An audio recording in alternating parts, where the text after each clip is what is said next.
Get 2 risk free bets up to $2,000. I'm your host, Sean Anderson. Alongside me, as always, is Vinnie Duber, the CHGO White Sox beat writer. You can follow him on Twitter at Vinnie Duber. And Herb Lawrence. Hello. You can follow him on Twitter at Ecknerwall23. He's the CHGO White Sox community leader. The White Sox win 2 games today in a doubleheader versus the Yankees, and it all starts with TA, a very interesting series. It was supposed to be, kind of a benchmark. Where do the White Sox play against the big dogs in the AL after seeing the Yankees come to Chicago and lay the whoop down on you? It's a series that I think now White Sox fans really don't care about that, and they just are focusing on Tim Anderson, proving that he is one of, if not the best shortstops in Major League Baseball. Excited to talk about the doubleheader today with my guys. And guys, let's start with Tim Anderson. 3 hits today and the all-important home run to give the White Sox a 5-0 lead in Game 2. What do you think about this whole, mishap that started with him and Josh Donaldson and then the explosion that he had today? Well, I think where people are misconstruing everything, I think Tim and Yasmani said it was disrespectful, the whole situation with him, Josh Donaldson, where everybody who wanted to take it the other way got it misconstrued, whereas Tony La Russa said he thought it was racist. I am not the person, so I don't know if Tim thought it was. But Tim in his comments didn't say it as such. He thought it was disrespectful to be called Jackie. But I've already expressed to you and Vinny that anytime Tim Anderson, real, slight, perceived slight, whatever it is, he plays his best baseball after that, no matter what. The Ozzie Guillen thing where Ozzie was talking in the postgame, hey, you shouldn't be resting. Tim Anderson, he's 28, goes out and has a great game the next time. The best overall game he had, I believe, I think it was either Wednesday or Thursday versus Kansas City Royals after that kerfuffle with Ozzie. And then the little dust up with Josh Donaldson, who we all know, that guy's a dick. No one likes him. No matter what context you say that word, Jackie, that's calling him out of his name. You're not his friend. So Josh Donaldson was wrong no matter what. It's disrespectful. And Tim took it as such. And then you see what the man did today. 3 hits, and then the shut the fuck up home run right there to seal the win for the White Sox. That's what a champion does. That little bobblehead right in front of me, that's where he threw the bat after the disrespect was happening to him before. That man steps up to the plate. He might be like Jordan, and I know people are going to be pissed about that because he compared himself to Jackie. I'm comparing him to Jordan because Jordan used to take slights, whatever he thought they were, even if he had to make them up, and then he had to play his best baseball after or best basketball after, and I feel that that's what Tim Anderson does. You saw tonight's game. Tim Anderson is that dude, and I love him talking that smack, shutting the crowd up. It's build up to a crescendo. When the Tim Anderson movie's made, this will be part of it. This day will be part of it. Remember it. Well, and it's not just that, too, but it's a guy who thrives on the biggest of stages. I mean, I think this home run tonight felt a little bit like last summer in Iowa, didn't it? I mean, it wasn't obviously the game-winning walk-off play, and, you didn't get the huge celebration at home or the just memorable moment, the memorable visuals to go along with it. But guys playing on national TV in Yankee Stadium, and he goes for 3 hits and a gigantic 3-run homer in the 8th inning. Forget about a second about the slights, because they could be facing off against the Los Angeles Dodgers in late October, and the Los Angeles Dodgers could be nothing but complimentary to the guy. But you turn the lights on real bright, and he thrives then too. It's not a situation where it's necessarily one or the other. Or it has to be both. I mean, the guy comes to play, and listen. You don't need a big stage to hit 359, which is what he's doing right now. You can be playing on a Thursday afternoon in Kansas City. You're going to get your hits. He's hitting 359. He's been the best player on this team all year long, certainly on the position players side. And you saw it tonight. I mean, listen, he's not the guy who got the game-winning hit. He's not the guy that pitched his ass off like Michael Kopech did. But what are we doing? We're sitting here talking about TA. He is the face of this team, as we've said 800,000 times. And you know what? He's one of the faces of baseball, whether people want to agree with it or not. Well, and The thing with him too is like he didn't ask to be put in this situation, and he's kind of said that on Saturday after this whole thing with Donaldson happened, when the disrespect happened, he said, I wasn't out there bothering anybody. It's like Tim Anderson's just showing up trying to do his job, and somehow, some way, it just feels like everyone tries to put something in the way of him from doing his job. And it just feels like every time he's able to overcome that, his ability to rise to the occasion, whether it be the postseason, he's been their best hitter in each postseason series that they've been in. Whether it is, the big Field of Dreams game, he rises to the occasion there. And what I feel like is probably one of the biggest games the Sox have played that's, a non-postseason game that's not in Iowa right now, just because the fans were so focused in and keyed in on this Yankee series, and then having the Donaldson comments just inflame that even more, and then it become more about the game, and it become more about beating a Yankees team in this American League to try to prove yourself. It's more just proving yourself to somebody else because they slighted you. Tim Anderson just has a knack for this kind of stuff, and it's really impressive to see. And I think this is kind of like a galvanizing moment for the White Sox. We saw Tony say his words during the game today, saying like, this guy's a champion. This guy loves his heritage, loves his team, and he shows it every day. I look back to the 2000 team where it's kind of a middling, and then they got in that fight with Detroit. And, you don't necessarily have to get in the fight, but that was kind of a galvanizing moment. Hey, we got each other's backs no matter what happens, even though they probably got beat up that game. Went on to win the AL Central. Maybe the White Sox needed this to wake them up. It seemed like the White Sox and the Yankees after this, and Vinny said it, like they just seemed like they were just sleepwalking today, the whole game. And the White Sox felt a little bit better, having the same offensive woes, but then clutch hits, a lot of hits today, 14 hits in that second game? They really woke up. And they came together. Pitching was always outstanding, and the hitting got a little bit more clutch as we got to the end of the game. And we'll get to one specific guy a little bit later. I know you made a chart about that, Sean, but this might be a galvanizing moment. This might be a time where we look back in October. It's like, you remember that game versus the Yankees in May? Those were the times that the White Sox started playing their best baseball, and they jumped on from there. Well, and whether it's because of what happened with Josh Donaldson or not, you can point to it as that them finally putting it together. I mean, for a while there in Game 2, for the vast majority of Game 2 of this doubleheader, it looked like it was going to be what we've seen from the White Sox over and over again, which was very good starting pitching performance, and the offense is just nowhere to be found in the run column at the very least. But then they come through with the clutch hits in the eighth inning there. Very clutch home run by A.J. Pollock in Game 1. This is the kind of thing that wins you championships, right? Pitching, defense, and clutch hitting. There's a reason that it's clutch hitting and not just hitting all the time, because it's a very situational game. But for this being a season turning point, you obviously got to wait and see. We had those quotes from Rick Hahn on the day of the home opener that, some series against the Yankees in May doesn't mean anything if you're not doing it at the end of September and into October, which is very true. A whole mess of baseball left to be played, obviously, for this team and every other one. But for a team that's been really kind of failing to get up off the runway a little bit, this is a heck of a day for the Southsiders. Yeah, and you kind of just see them put it all together, I think, like you guys said. I mean, you see the explosion in the eighth inning. They had a lot of guys on base, and that was the one painful stat that I heard, 1 for 12 before you saw Andrew Vaughn and Tim Anderson and Reese McGuire come in clutch with some RBIs to drive in the 5 runs the Sox had today. But 1 for 12 with runners in scoring position, it just felt like, oh, here we go again. But this is a great resolve from the Sox to continue to have good at-bats, time and time again, inning after inning, and maybe have frustrating ends to each of those innings, but to stick with it, to stick with the plan, and finally break through in the eighth inning. And after this great Michael Kopech performance, we got 182 people in here for a reason, because Michael Kopech had 15 up and 15 down. Tim Anderson was lighting it up like a superstar, but the Kopech thing, that's a real thing, Herb. I mean, we kind of debated in his last start.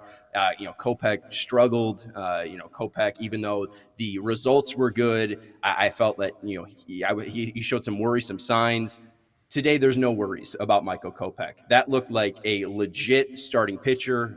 They talked about him being a project coming out of the bullpen for the Chicago White Sox and him now becoming a starter. That looked like the closest that we've seen Michael Kopech look like a starter in a White Sox uniform, and it was incredibly impressive. I heard Vinny, or you maybe allude to say Vinny, felt the Yankees might have been asleep tonight. I thought that was just Michael Kopech dominating. I don't know how you guys felt. Yeah, he dominated. And remember the last start, he was last Sunday versus the Yankees. He had a troublesome second inning where we saw kind of it in the seventh inning. This game, he lost his command.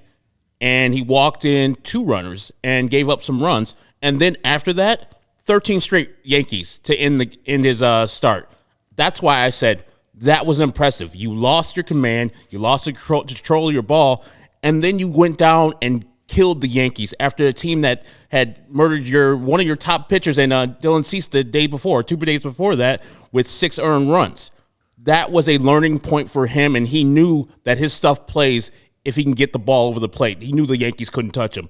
And that's what happened today. Mike Kopech introduced himself to a national audience. Maybe people didn't know who he was, but now they do. They understood that he just sat down the New York Yankees pretty much for 5 or 6 2/3. He was dominant today, absolutely dominant. He wasn't getting the strikeout pitches as much as he usually does, but the Yankees couldn't touch him. I remember when Vinny and I were watching the game, and the center fielder, Florial, just couldn't fuck with his 98. It was 98. Then Michael kind of, threw a 98 kind of low. And I was like, no, you've already just seen him 2 times throw a 98 up top. For his last pitch, 98 up top by Florial.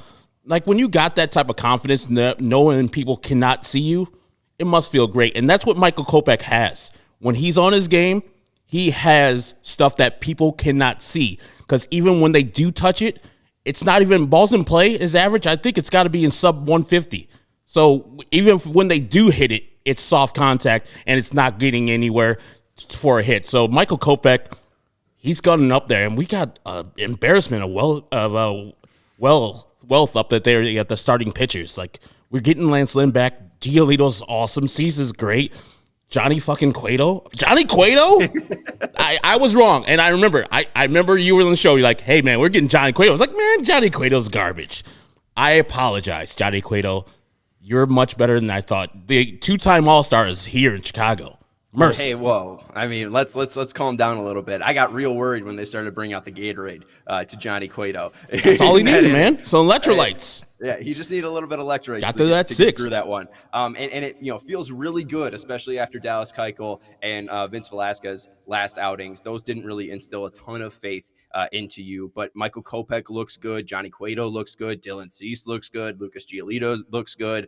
Not Vince Velasquez, but Lance Lynn's coming back soon. So a lot of faith is being instilled into me in this White Sox team. Let's talk about this, because right now the White Sox have gone up above. Yes. Sean, do you see we got some shekels? Oh, no, I do not. Oh, our guy Eli Stein's in the house from Israel. Look at him. He's up and excited, celebrating the win. Eli dropping a shekel bomb. 17.90? Is that like, what is that again? That was like $10? Yeah, I think he gave us $10. Which My man, Eli. So shout out to Eli. I love shekels. I forget where I was going, Herb. Sorry. You got me on a roll. It was Michael Kopech. You're talking all about this pitching staff, and you're right to do so. I think we should get to Johnny Cueto because he was excellent again. But I'll tell you just this, Sean. You said that Michael Kopech you thought looked like a starting pitcher today. He's looked like a starting pitcher. You know what he looked like today is Michael Kopech. And he looked like the guy that everybody thought that the White Sox were getting when they got him in that trade for Chris Sale. He looks like the guy that had been hyped up as the top pitching prospect in baseball, the guy that they've been waiting for 2 years, more than 2 years if you include the year he was in the bullpen in 2021. I mean, you can't look at one game and say the hype is real, but this is what they thought when you had people saying all offseason, his teammates saying he can be one of the best pitchers in baseball when they were saying it in spring training, and everybody goes, we'll see. I mean, they were saying it for a reason, and doing this tonight against the best team in baseball, an offense that, I mean, you only got to go back to last weekend to White Sox fans to know what they can do to baseballs, which is make them explode out of a ballpark. And Kopech shut them down, completely shut them down. He was phenomenal, and you're right, Johnny Cueto, mercy. Well, let's talk about let's talk about Kopech, and then we'll get to Cueto, because I think that just the Kopech stats need to show a little bit more of why I think this is the starting pitcher, because you're right, he looked like Michael Kopech today. These are the old stats, Kevin. Can we go back, Kevin, to the pitches from Sarah Lang, the Sarah Lang tweet? One concern of mine yesterday, or at least last Sunday, Herb, was the fact that Michael Kopech had, some of the lowest velocities he had in his entire career. He had 6 pitches, I think, that were under 91.7 miles per hour today. Today, he was just effectively showing his velocity, consistently hitting 98, hit 100 a couple times on the ESPN gun. I don't know if that was StatCast accurate or not, but Michael Kopech looked like actual Michael Kopech today. And let's go to the called strikes and the stats. The first one you showed here, Kevin, it's the one from 515. It's the next stat one. And this is kind of the pitches and what we were talking about, the quality of the last time he faced the Yankees here. You could see the called strikes plus whiff percentage, 29%, 25% on his curveball, 0 and 0 for his changeup and slider. Right, guys? Like he was really trying to just will that fastball and that curveball in the zone. And you could see over by pitch velocity, his fastball was down in that start by a full tick and a half, basically. And today, in his start, the fastball velocity was up about 2 whole velocity, 2 whole miles per hour. It was fantastic. You saw a great mix of his fastball, his curve, and his slider, and then also his called strike plus whiff percentages today. Excellent stuff. 33% on his four-seam fastball, 43% on his slider, and 50% on his curveball. He was in the zone and unhittable. Like we said, it took until Rob Brantley, former White Sox legend, to break up the no-hitter in the 6th inning. So fantastic stuff. And you see, the spin was up for Kopech today, the velocity up. All those concerns that I had last Sunday against this lineup, basically the same lineup, all just evaporate after one start, just because he looks so healthy today. He looks so violent. He looks so athletic. He looks so strong. It was really, really impressive stuff from the young starter. And before we go on, I think we had a $9.99 super chat from Michael Washington, so I want to salute my man for that. But yeah, and the StatCast was right. I'm looking at Baseball Savant. They had a pitch for Michael Kopech clocked at 100.2 miles per hour tonight, and another one clocked at 99.8. So yeah, that man was raring back. Had a full week off. I mean, not off, but did not pitch. He had a baby boy. I think his wife or his girlfriend had a baby boy on Friday. That's an awesome thing to have, and to see the birth of your child, your second child, must be, elating. And then he came out and dominated the Yankees on national TV, as Vinny said. There's nothing more, like, this weekend has to be like one of the supreme weekends of his life. Probably the birth of his child is like way up there, but this performance, man, I just can't believe how well he looked today. Like, I sometimes worry about him because he runs into trouble. The pitching maturity that he hasn't hit yet. I got mad at him at the Cubs start with the 4 innings, and you were like, oh, that's fine, I'm good for it. I was like, no, this is the ceiling. This is what Michael Kopech can do at his peak. He can make the Yankees look stupid. He can carry a perfect game into the 6th, 7th inning. He can do these type of things and leave the game with the one hit off of Rob Brantley's bat. White Sox great, right? Yeah. If it was Michael Brantley, it would have been kind of, he would have hit in the first inning, and it would have been a double, too. And it would have been a home run, walk-off home run. But, yeah, I'm just shocked at how great he is. I didn't expect this. Not this early, not this year. I was expecting just growing pains. But this is one of the best pitchers in baseball right now, ERA-wise. Like, yeah. Did you expect this this early, Vinny? I believe he's got the lowest opponent's batting average of any qualified starter. It's ridiculous. I mean, no. The answer is no. I don't think I did expect this. I mean, I think you knew what the stuff was going to be like, but you didn't expect the outcomes to be like this, because you maybe didn't even think he was going to be going more than 5 innings the way they were talking about him in spring training. But it is going to be interesting. I mean, I think you're going to see a lot of management, a lot of, maybe he gets a lot of weeks between starts, full weeks between starts. That's very possible. You saw them do it last year with Carlos Rodon. It worked to great effect. Maybe they pull a similar strategy with Kopech. You're going to see them use those off days. You're going to see days when he might be pitching not quite this amazingly, but, well, and they say, all right, 6 innings, that's enough for you. Because they want him to be doing this kind of thing against the Yankees in October. They want him to be doing this kind of thing against, whoever the National League representative is in the World Series. That's what they envision. And so they're going to make sure that he's got the gas left in the tank, so to speak, to be able to do what he did tonight all the way down the line months from now. Shout out to Julius Agers dropping a $5 super sticker. He said pair character doing a classic mic drop. I have no idea what it means, but TA, with the classic shush around there. That just like a pair character might do.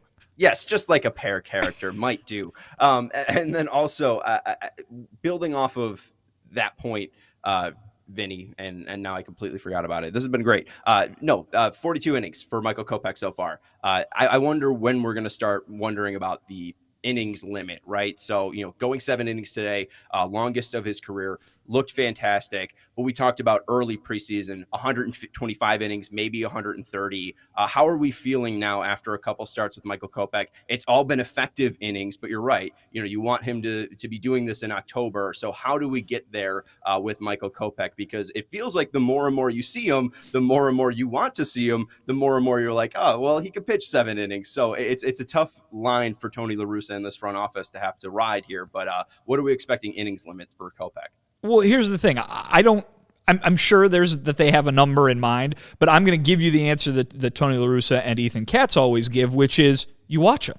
You watch him. And I think tonight in that one start, it was very apparent that once he got, a guy on base or a couple guys on base there in the 7th inning, it was like, okay, maybe a little shaky. I know he kept looking at his hand. That probably is unrelated to stamina. But, right. The idea that you have to just keep your eyes on this guy. And if he's making consecutive starts, let's say in late July or early August, where it's not as smooth maybe as it has looked leading up to that, that's when you got to give him some rest, because he's got to be ready to go past that point. You saw last year, Andrew Vaughn just run out of gas because he had not had that experience of going all the way to the end of a season. Michael Kopech has not had that either yet as a starting pitcher, certainly. And so they're going to have to keep their eyes on him and monitor start by start to figure out, what he's going to look like 5 days later or 6 days later or 7 days later, and that's how they are going to do that. I know that's not easy if you're sitting at home and you're like, all right, he's getting there. He's 20 innings away. He's 15 innings away from the limit. Don't push him anymore because that number is coming up. I don't think it's as much the number as it is what he can do. And if he's pitching like this in August without them having to do a whole lot of spacing out, they're obviously not going to let it get that far, but I'm just giving an example, then there's no need to worry in that immediate moment. I think it's just going to come down to what kind of rest can they get him with the way the schedule is set up, and does he need it? Because he is a very young, very athletic guy, and he might just, be a freak of nature who can go past what maybe that they were thinking would be a conservative estimate. And we saw Michael do the same thing he did versus the Yankees last week, where Dylan Cease was striking guys out, struck out 11, but gave up those 6 earned runs. Michael's turned himself into more of a pitcher. He's like, let me get some early outs. I think, during the 5th inning, we were at 54 pitches for Michael Kopech. He understands that he knows that I have a certain amount of pitches. I haven't gone this long in a game, and this was his longest outing of the year, or of his career, actually. So he knew that I need to do this to get to the point I need to get to, like 7 innings I want to get to. And so I'm not going to be out here trying to finesse these guys. If I got guys down 2-0-2, I'm going to be trying to blow them away and get them out instead of nibble and such. So he did a great job of turning himself into a pitcher more than a thrower, because he's always probably had the high heat and can strike guys out. Today, he was a pitcher, a complete pitcher. Well, and Pipeliner USA is saying the guy's ERA is 1.29. Why are we acting like he hasn't been excellent all season? He has been excellent. That's the point, though, is we're trying to wonder what is the sustainability, because he has been fantastic, and we know the pedigree. We know that he has this electric fastball. We know that he's been a top pitching prospect, but can he actually do it full 162? He's never been able to do that. And if he does, I mean, the White Sox have truly 4 elite pitchers if he can do that. So it's a really big piece of their championship window. That's why we're talking about it. And it's not like he has been going out getting 7 innings each time or 6 innings. Well, that's a big point. Like that's what aces do. 5 innings, good, nice. 6 innings, awesome. 7 innings is the next level. Like this is his best start of his career. Like don't act like this is just some also ran performance in the Bronx versus those people. This is his best start. I don't know if you can find a better White Sox start than this one. I know there's more strikeouts by Dylan Cease, but this start today was the pinnacle. I mean, Carlos Rodon last year went. Yeah, I'm saying this year. I didn't say last year. I said this year. He doesn't mean all time. Mark Burley threw a perfect game. Come on, Sean. Yeah, I meant this year. Not in New York. But going to the Kopech thing, through 7 innings, going into the 7th inning, 67 pitches. That is incredible. And what he does in the 7th inning, slider, fastball, slider, fastball, slider, fastball, slider, fastball. We saw in that 2nd inning where he got into trouble with the Yankees last year, or last start, he was throwing all fastball. He was abandoning his breaking ball. This is a guy late in the 7th inning, still leaning on his breaking ball. He trusted the stuff tonight, and he got fantastic results.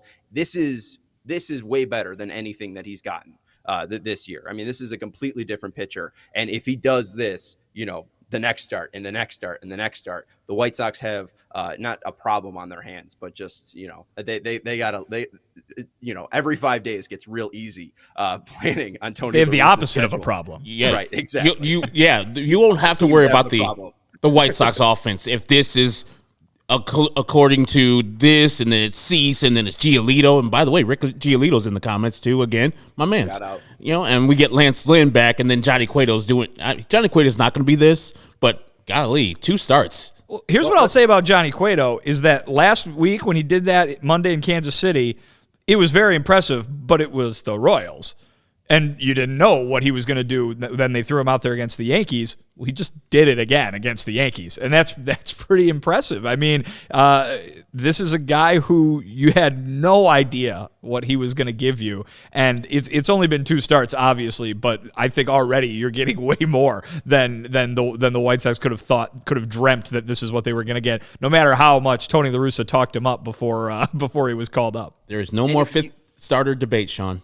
It's over. Well, hold on. We'll have to have a little bit of a 5th starter debate after we pay the bills, because there is a deal that is also as great as the Johnny Cueto deal for the Chicago White Sox. The best way to support CHGO is to download the PointsBet app and use code CHGO when you sign up. If you do that right now, you get 2 risk-free bets up to $2,000. But that's not it. If you make a $50 or more first-time deposit, you'll receive a free CHGO membership, which unlocks all the real web content, and you'll even get a free shirt of your choice from the CHGO locker. That's $2,000 in free bets, a free CHGO membership, and a free t-shirt from the CHGO locker, all for making more than a $50 first-time deposit at PointsBet. If you have any questions, you can email pointsbet@allchgo.com, and we will help you out. I told you before I left on Thursday to bet on the Yankees money line this weekend. I'm a bad bettor. I'm sorry. Don't listen to me. Don't take my betting advice. But I did know that Tim Anderson was going to show up today, and at PointsBet, plus 800, Tim Anderson to get 3+ hits. I won myself some money today. So, not only is PointsBet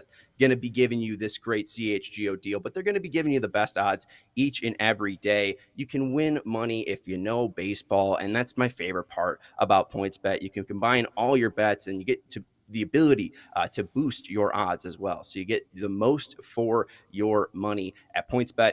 Online signup is available in Illinois. You can download the PointsBet app right now and register your account from start to finish, all from your phone. So what are you waiting for? Once the game starts, don't just bet. Live your bet life with PointsBet. Gambling problem, call 1-800-522-4700. And CHGO, we mentioned it. You can sign up through the PointsBet, little sign up link there. You put $50 into your PointsBet account, use code CHGO. You get a CHGO membership that way. You can also help support CHGO by going to allchgo.com and becoming a member that way. We got 228 people currently watching right now, and it is fantastic to see all of you enjoying the free content, the free post-game shows, pre-game shows, podcasts that we give to you. But if you want to help become a member, if you want to help push CHGO even further than we can climb, and you can get premium written content from great writers like Vinnie Duber, you get access into our CHGO lounge. It's our CHGO Discord. We could talk to all of the CHGO personalities, and you get a free shirt when you sign up to become a member.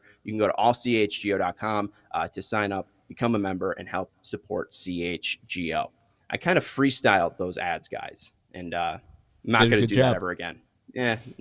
No, I think you're going to take over the ad reads. I saw you do them on Thursday with Jared. You did great. I think Thank you, you're sir. going to start doing them from here on out.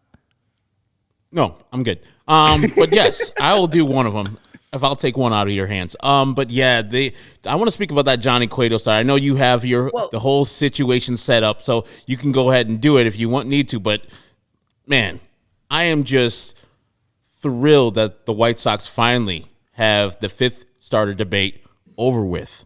And I know that, we're talking about Kopech and maybe not skipping a start, but lengthening it, his rest time in between his starts. So you can have a couple more these performances. If you're going to be pitching on 6 days rest and showing this, please, let's do this again. I'll do it next Sunday again with Kopech pitching versus the Cubs on not national TV, but on local TV and dominating them. Well, your man, Rick Giolito, was saying a 7-man rotation. I know that Tony wanted to go away from that, not really do a 6-man or even a 7-man. So I would wonder if they would have to pick 5 starting pitchers. So that's what I'm going to have you guys do right now. Let's just say this is, Vinny, what are we assuming, is Lance Lynn's return? July or he can come off on the 9th. Was it the 6th? It's the 6th or the 9th. I'm not sure. He's eligible to come off in one of the first 10 days of June. All right, so on June 9th, I want your 5 starting pitchers in the Sox rotation, be it that they not go to a 6 or 7-man rotation. Well, I'll just start by saying, and I'll answer the question, but I'll just say that I don't think it's necessarily that easy, right? And I asked Tony La Russa this. I said, you have expressed a distaste to go to a 6-man rotation. What do you do when all of this falls into place the way you guys want it to? And he basically pointed to the schedule and said, there are going to be off days. There are going to be things that we have to do with Kopech and others for that matter. He said how much he was hoping that Kopech would be back this weekend so they didn't have to pitch Cease today because he wanted that off day for Cease to get another bit of rest. I mean, there are things that they want to do that you maybe couldn't be able to do with a 5-man rotation. And so I don't think it's necessarily as easy as just 2 of these guys get cut and that's it. You know what I mean? Like I think, I honestly think that they have some time to play with this a little bit and to take advantage of them maybe being able to keep more pitchers on the roster than they normally would in a normal season. And so we'll see what they do. I'm going to answer your question here in a second, but I just think that they might be able to get away with gathering some more data and going deeper into the season than you think with more than just 5 arms. Oh, okay. I thought Herb was going to go after that. I'll give you mine. It's all good. So, Vinny, I mean, what are your thoughts then? I mean, do you think that they need more time to figure out what they have in Velasquez or Keuchel, or like is that Lance Lynn decision then going to probably knock one of those out of that race or that determination? I mean, what are your thoughts leading up to the Lance Lynn return? Yeah, I don't think it's they need more time to figure it out. I think it's they get more time to figure it out. And you can have all these guys, kind of pitch in roles over the course of several weeks if you've got some off days in there, or you got some double headers in there. Certainly the White Sox have a few more of those left on the schedule. I will say that what I've been saying, in which I think Vince Velasquez is easiest to move out of there because they were preparing him for a bullpen role before the season started, a bullpen / starter role before the season started, and they could move him there more easily than they could do anything else. And I think that is probably the first domino you see fall, if that's what the way you want to phrase it. I still don't think it's easy for anyone to pay somebody over $10 million to go away. And I think that Dallas is going to have to be really bad in order for that to happen. And there's a lot of White Sox fans who think he has been really bad. I understand that. But I think they have to see something really, really convincing, because otherwise you can take this to the end of the year and say, okay, we just won the AL Central without cutting anybody. Now it's time to pick our 4 or 5 best guys to go out and compete in the playoffs, because that's really the only time in which you need a smaller amount of starting pitchers. Now, I don't think they're going to be able to get to the end of the season just going, all right, we're going to go 1 through 7 every time through the rotation here. I don't think they would do that. But there's a lot that can happen, and I think that they can do a lot and shuffle some guys around and still keep everybody as an option to them as long as they would like to. And for me, if we're doing just top 5 rotation, it's easy. You got Lucas Giolito at the top, Cease, Lance Lynn, then you go Kopech and Johnny Cueto. Those are the 5. Yes, Dallas Keuchel will probably get a spot start here or there, giving Michael Kopech an extra day there too. And remember, Johnny Cueto's no spring chicken, so he probably wouldn't be pitching every 5th. So yeah, I would be keeping Lucas Giolito, Dylan Cease, and Lance Lynn on regular rest. I mean, Lance Lynn less than the other 2 because of the injury, working him back slowly. But those other 2 guys, they'll be on their fifth game starting schedule. I would want them to be on that, and I hope they would want that to be on there. And we had a super chat up there from Nathan Skiba. If you go up a little bit more, I got it, Kevin. But real quick before we go to Nathan, just I do want to wonder, like, what do we do with Keuchel though? Because if we move Velasquez to the bullpen, Keuchel or Cueto becomes that 5th starter. I mean, is Keuchel just there in relief? Because that it does get kind of messy on the 26-man roster, I feel. I think it depends. I think it depends on what sort of rest plan they have for some of these guys. I think Lucas and Lance are going to go every 5th day as much as they can because they're veterans. They're these routine-oriented guys, and they pitch most effectively when that's the case. I think Kopech is going to be very interesting because of the management that they have with him, and they've already expressed a desire to get Dylan a little bit more rest also. So I think he's there until it's a problem that he's there, if that makes any sense. And I'm not even talking about results. I'm talking about the way they would deploy the rest of the starting rotation. We'll see. It remains to be seen. I don't think it's a pressing matter right now. I think it is something that happens a few weeks, if not a few months down the line. All right, so the super chat from Nathan is he's wondering about in-game management, not trolling, but seriously want to know what you think about the in-game management today, gents. I didn't think too much of it. I was fine with how they let Kopech go and try to see how long he could go today. I liked even pushing Johnny Cueto a little bit as well. I was fine with most of the moves today. Herb, I don't know if you had any thoughts. Yeah, Tony did a good job today. He pushed the right buttons. I mean, I know everybody would want Tim to pinch hit in that first game. The result was good eventually. We won the game. But, here or there moves like that didn't cost or win us the game. But Tony did a good job. I was not opposed to Johnny Cueto pitching and giving up those 2 hits he gave up in the 7th inning. And then you got Joe Kelly doing a fabulous job. And the absolute meme/gif of the year when he just looks back at Aaron Hicks like, what the hell are you doing? You're on second base. You got no speed. If single scores you, where you going? Come on, man. I'm not no rookie.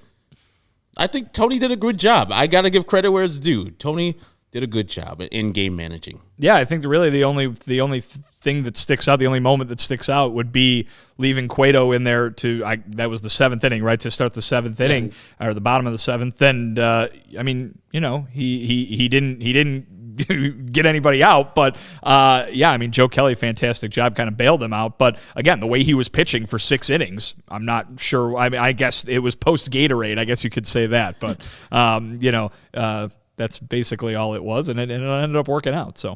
Yeah, and then also pinch hitting wise or pinch running wise, Sheets got on in the second game. He pinch hits Engel. Engel ends up scoring, and then he pinch hit Vaughn for Sheets. Vaughn ends up walking in game 1 and then scoring as well. So it seemed like the moves that he did make in the field as well paid off. So I didn't have anything that stuck out too much from Tony's and maybe but hitting maybe Vaughn.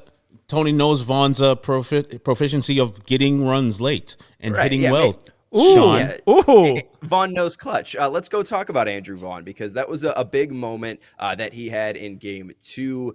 He singled into center, scoring Abreu, giving the Sox a 1-0 lead. But let's go to clutch Andrew Vaughn and talk about him being cool as the other side of the pillow. We talked about this after his home run off of Gregory Soto. We talked about this after his home run off Scott Barlow. This is in high leverage situations. Herb sent this over. 16 at-bats where Andrew Vaughn's been in a high leverage situation, either in a tie game, whether you have a 1-run lead or there's the tying runs on deck. 16 at-bats in those higher leverage situations, 7 hits, a .437 average, an on-base percentage of .500, a slugging percentage of .813, and 6 RBIs. Andrew Vaughn has been clutch for the Sox this year, Herb. It's good to see the maturation. The kid just is steady the whole time. I don't necessarily believe in clutch. I just believe in the absence of failure. Maybe he just stays at the same level the whole game. And so when it is close and late, he can stay at the same level and come through. He doesn't choke. So the absence of choke I think is what clutch is. So Andrew Vaughn is showing in his first full year as a Major League Baseball player, our first full year of actually being on the team. He's a champion, and he should play a lot more, Sean.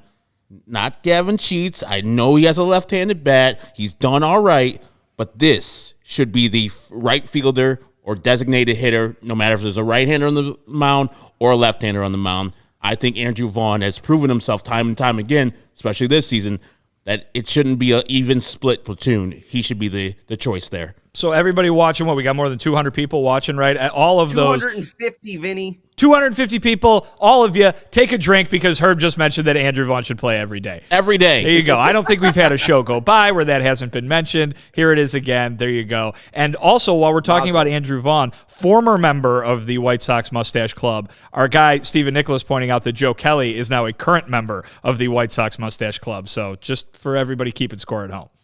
Joe Kelly does look good with it. Got to give respect to that. No goggles today either. Well. No rec specs. As a former rec spec wearer, that was hard to see. But as a current mustache wearer, I got what I wanted to there. So there you go. Is it nice though? Yeah, actually, is it a good mustache? It's fine. I mean, I don't know if I don't like judging other people's mustaches because you got to take the risk. You got to jump in the pool, and so that's what I appreciate. I feel like it might be early for Joe Kelly too. I mean, let's see it, maybe a week later. Maybe let's see it 2 weeks later. Let's give him some time there. But he definitely has the balls to pull it off and the chutzpah to pull it off. But yeah, great to see Joe Kelly bounce out of that and get that good hold in game 1.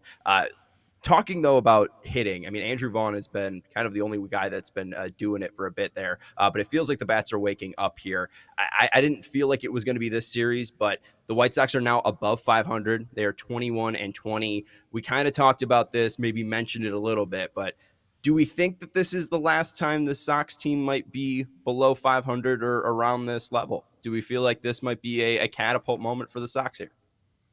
I mean, I think it's going to be a jumping off point, but we can play Boston Tuesday, Wednesday, and Thursday, and they can come in and grab 2 out of 3. So we'll be right back at square one. And the Cubs are playing better baseball.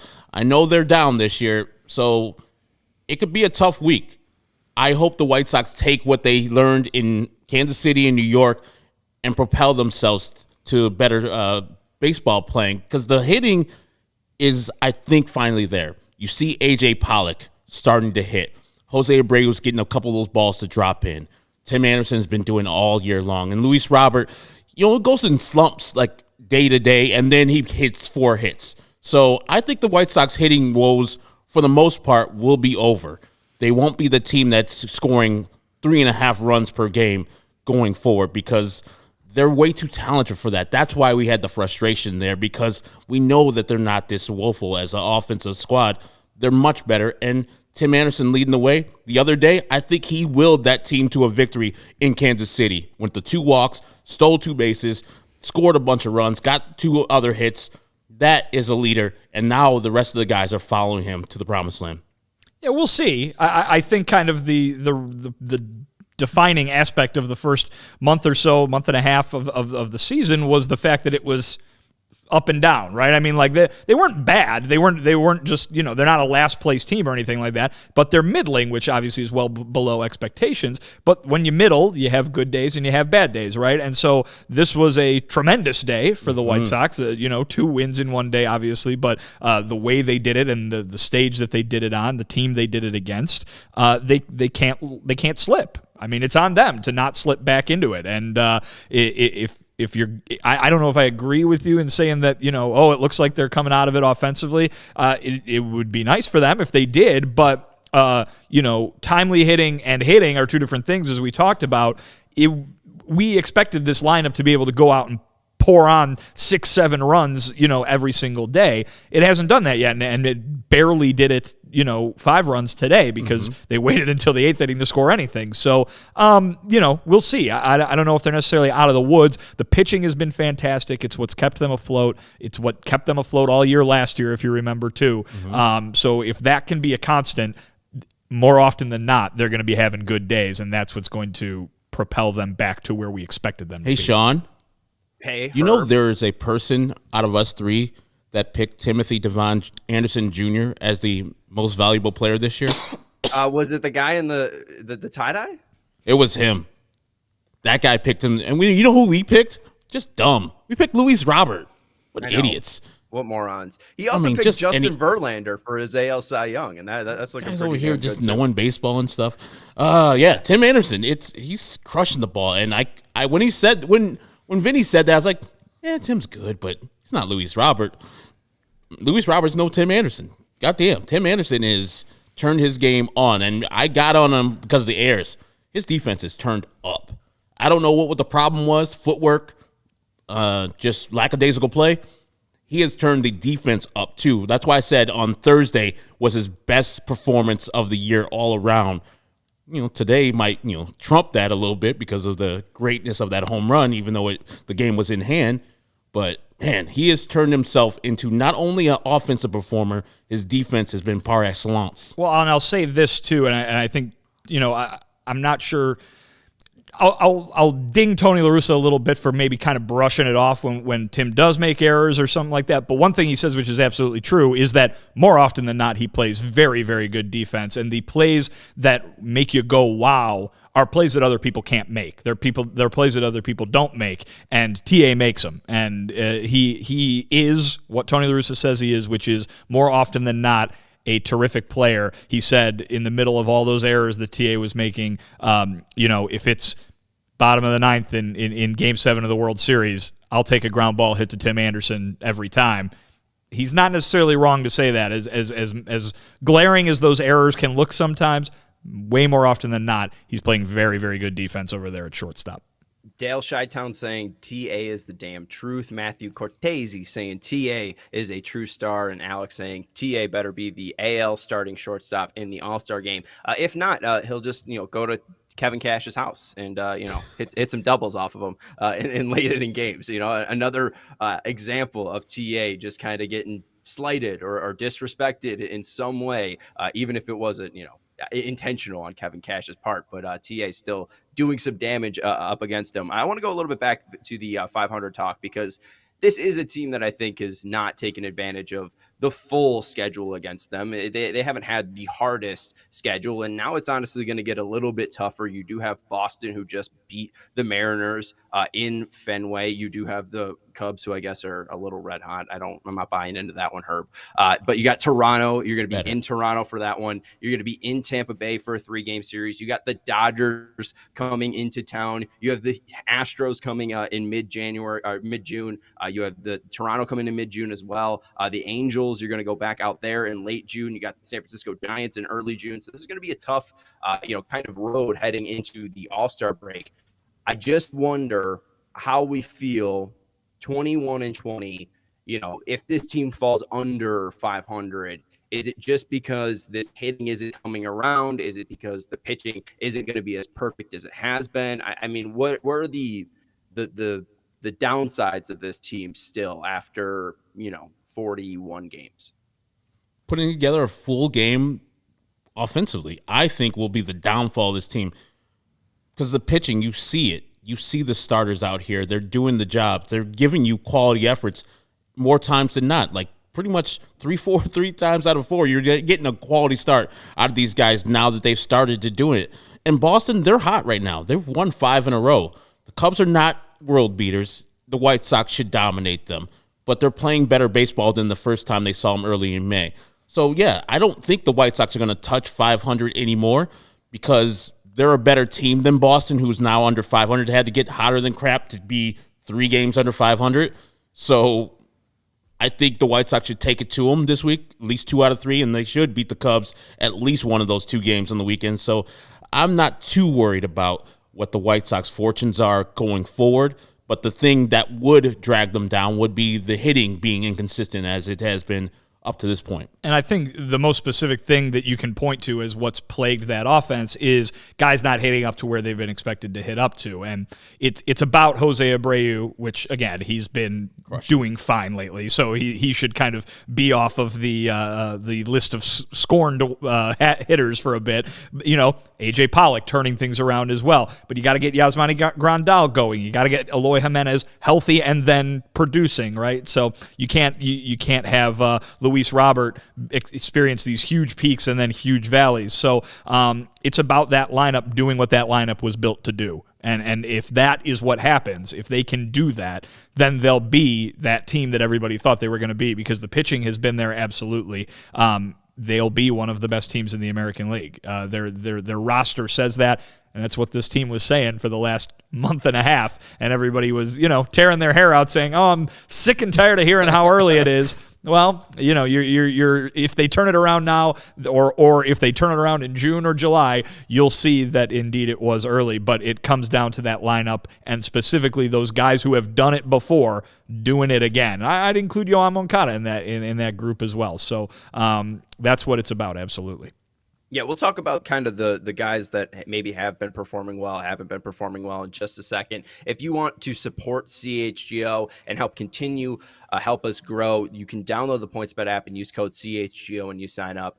Not only are you going to get 2 risk-free bets up to $2,000, but if you make a $50 or more first-time deposit, you'll receive a free CHGO membership, which unlocks all of our web content, and you'll even get a free shirt of your choice from the CHGO locker. If you have any questions, you can email pointsbet@allchgo.com, and we will help you out. And in case you missed it, online sign-up is available in Illinois. You can download the PointsBet app right now and register your account from start to finish, all from your phone. You'll be signing up with the fastest sportsbook, easier than ever, so you can start living your bet life in seconds. So what are you waiting for? Once the game starts, don't just bet. Live your bet life with PointsBet. Gambling problem, call 1-800-522-4700. I see in the comments Moncada underproducing. We talked a little bit about Robert. Just had that 14-game hit streak. Now it feels like he's in a little bit of a rut. Went 0 for 4 in Game 2. But Pollock hitting that huge home run off Aroldis Chapman in the 9th to help give the White Sox the win in Game 1. It feels like Vaughn's coming out a little bit of his slump that he started. Feels like Sheets might have slipped up back into his slump after hitting 2 home runs in the week prior. How do we feel right now? I mean, Herb, if you have to go and say, the guys that are golden as hitters right now, TA is an obvious, but who else do you feel pretty confident right now, Sox hitter-wise? I really feel confident in Jose Abreu. He's stinging the ball. Has been all year. Yeah, and it's not, the BABIP has not been kind to him. He's been hitting balls right to people. And that other day where he hit the ground ball double play to the second baseman and made a great play, he hit that ball like 111 miles per hour. He crushed it. If he keeps on doing this, he'll be fine. He's right there. I don't too much worry about Luis Robert because that's the nature of Luis Robert right now. When he's hot, you hang a slider that you thought you're going to dirt, he will hit that ball 485 feet and almost ruin the Kansas City Hall of Fame up there. If you dirt it, he'll swing at it. I don't understand why they throw any strikes to Luis Robert. It doesn't make sense to me because he hurts balls inside the zone. As far as Yoan Moncada, friends, he's coming back from an injury, so I got to give him a little bit of grace. But that first week, he had 2 home runs, and I was like, all right, here we go, Yoan. Get up to speed. But he came up a couple times today with runners on, opportunities to get the job done.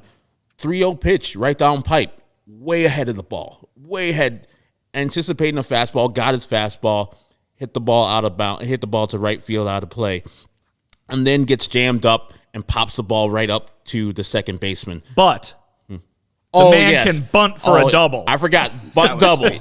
Bunt double in the first game. That was the most impressive thing I've seen in a while. I don't know. Have you ever seen that, Sean, where they take the whole infield and put it to one side? I've seen the 4 outfielder thing. That happened last week. But all the players were on the second base side, on the first base side of second. And then Yohan's like, all right, you're going to give me that whole side? Cool. Dunk. And hit it down there so precisely. Every at bat. Do it every at bat until they stop doing it, right? Yes. Take your hits. Take your singles. We were if paid they to watch shift enough, on you, I would bunt all the time. Man would be hitting higher than TA. Yes. We were paid enough to watch Kyle Schwarber try to swing a bat enough to see that type of shift. So, yeah, absolutely. From our days at the Score, we've seen enough of massive shifts like that. And I thought that double bunt would be, the thing that lifts Yohan up. Getting on base right there, it's a relief. Sometimes, like the basketball players, all they need to see is the ball go through the hoop one time. Baseball player, a knock, no matter where it is. It's a line drive in the books. It says 2B by his name on that hit. So I thought, here we go, Yohan. Now, today was tough. And Severino's a tough pitcher, so it's not like he was going to get some crumb bum. Severino was really tough today for the White Sox in that second game. Yeah, in the top of the 8th inning, he hit one out to the warning track, right center field, 98.5, 30 launch angle. So, it was nice contact there. So I think that Moncada might have something coming soon, hopefully. But like the guys that I'm confident in, I agree with you and Abreu. I agree with TA. As crazy as it sounds, Leroy Garcia has been having some fantastic at-bats in the month of May. I feel very confident with the Yuri. Andrew Vaughn's been fantastic. Moncada's been all right. Like the 2 home runs have been nice. Pollock's home run has been nice. It feels like he's coming around. Grandal's been bad though. And Robert, I know that it's, very much boom or bust with him, but it does frustrate me because when you see him up against true major league pitchers like Luis Severino, who's been in the league, 6+ years, know exactly his weak points. And it's just make sure that ball's a little bit out of the zone and make sure it's a breaking ball, because Luis Robert versus a major league slider that is just properly located, you're going to get some bad swings or you're going to get some bad contact. And that's my biggest concern, or at least, thing I'm looking for in Robert's growth is when can he start truly understand what major league pitchers are going to try to do against him and how he can start winning those at-bats. I feel like Tim, he started off that at-bat in the 8th, down, worked his way back into a favorable count, and then ended up hitting that home run. Like I want to see Robert kind of understand what pitchers might do to him and make them pay. I feel like we haven't seen that yet. But if you throw it in the strike zone, he's going to hit it, like you said, out to Kansas City's Hall of Fame out there. So, that's the White Sox offense right now. I mean, you're getting some decent performances. You're not getting them all at one time, but I did like what you saw today. You saw a lot of people on base. You saw some crowded base paths. The clutch hitting is a little bit frustrating, but I feel like that will change, especially game to game. They could have a game where, we'll see 12 runs or something like that. We might see an explosion soon. Luis Robert has no better person to look at than Tim Anderson, a guy that allows the ball to travel and go as deep as he can. And Luis Robert, I think, has quicker hands than Tim Anderson. So he can let the ball get as far as it can and start flicking those balls. The 102 section and guaranteed rate field, the home runs he hit early in the season, he can hit those all the time if he allows the ball and let it break. Allow a slider to break at its natural pace. And he can just throw that bat head at it, and he has enough power to get a single, to get a ball over the fence. Tim Anderson does it all the time. You saw the home run in the 8th inning. He allows the ball to get deep. He knows he has time to get his hands through the zone and get the barrel there to get it over to right field. He knows that porch in right field in New York Stadium is garbage. And it seems sacrilege to say, but it does seem that Tim Anderson would be a good Yankee. I know I shouldn't say that on a White Sox podcast. Not anymore. Those people were chanting Jackie today after he said that's disrespectful. Right. That's true. It's disrespectful. He better not. Gary Reinsdorf better come down and say, hey, man, we're ripping up that other contract. Here's some more years. He won't do that. It's not smart business. Athletic defense at shortstop and can hit the ball like that. I mean, just take advantage of that short porch. He would just thrive in a Yankee uniform, I think. But he should be a bigger star than he already is. I'm guessing the Yankees have 7 retired anyway, so just go ahead and there's no need to do that. Let me go and find a Yankee fan so I can see what 7 is. Oh, it's Mantle because it's on the back of the jersey. Jerks. Exactly. Take the name off of it. Exactly. George Costanza's kid. George Costanza's kid was going to be named 7.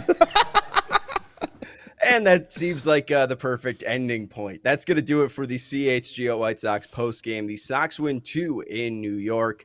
They win 2 out of 3 in a very big series, and a series that got a spotlight shown on it, just a little bit this weekend with Josh Donaldson's comments. And it was good to see Tim Anderson handle it like a professional, the professional like he is, and then go out and prove it with the bat like he always does. Tim Anderson, we always talk, Herb, a little bit about him not backing up his speak, but I think I should never say that again, because we only said that about him saying they're the best team in the AL. But other than that, that man has backed up everything that he said. So I'm just gonna, my mea culpa on that one.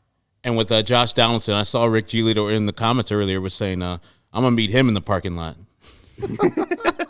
I think every White Sox, Josh Donaldson should avoid any trips to Chicago, from here on out in the rest of his major league career. But we will join you tomorrow, and not tomorrow. Tomorrow we have the day off. So actually, this is going to be an interesting little week here for the CHGO White Sox podcast. So we're going to have the day off tomorrow, no show tomorrow, but we will have a pregame and postgame on Tuesday, Wednesday, and Thursday for you. The White Sox versus the Red Sox, Cease versus Pivetta, Giolito versus Hill, Velasquez versus Waka, and then on Friday we have an episode, or are we off on again. Friday too? Another day off on Friday, and then we're working Saturday and Sunday as the Cubs and Sox will be taking on each other. Saturday and Sunday, Keiko versus Miley, Cueto versus Smiley. So that should be a fun one on the weekend. We'll have some joint Cubs Sox shows, some crosstown shows, and it should be a blast this week. So we're off tomorrow. We'll be with you Tuesday, Wednesday, Thursday, off Friday, and with you Saturday and Sunday. So for some crosstown baseball. But that's going to do it. Sean, we haven't been together, all three of us, since when Vinny went to to Denver, right? In the studio? No. Oh, really? It's been a long time. It's been a while. And we're not going to be together until the Toronto series the week after. We miss all each other. Oh, because Vinny's going to be at the park. He's going to be at the park. It's going to be like a Power Rangers Megazord in here when we finally all three of us get back together. Yeah. Is that where they put the rings together? That's Captain Planet. Yeah. Okay. Oh. Well, we'll do something. They meet up together. That's Voltron. Yes. Big S. Yeah. Robot. Voltron, Megazord, same principle. Yeah. Okay. Our dork powers will unite. I can't wait to see you guys, hopefully soon. But that is Vinnie Duber in the sweet Led Zeppelin shirt. You can follow him on Twitter at Vinnie Duber. That is Herb Lawrence. You can follow him on Twitter. You know what my shirt is? Wall23. No, what is it? Oski. It is. Oh, that is a sick shirt. Tim Beckman. We have this saying, Oski, our success, knowledge, effort, energy. The K, the knowledge. The K. He was introducing knowledge, and he's like, oh, it starts with a K, guys. Thanks, Tim Beckman. And I'm Sean Anderson. You can follow me on Twitter at Sean_W_Anderson. Again, off day tomorrow, but we will see you on Tuesday for White Sox, Red Sox. Thank you to Fleetwood Mac for their 1979 album, Tusk, for that fantastic album. And we will talk to you on Tuesday. Go Sox.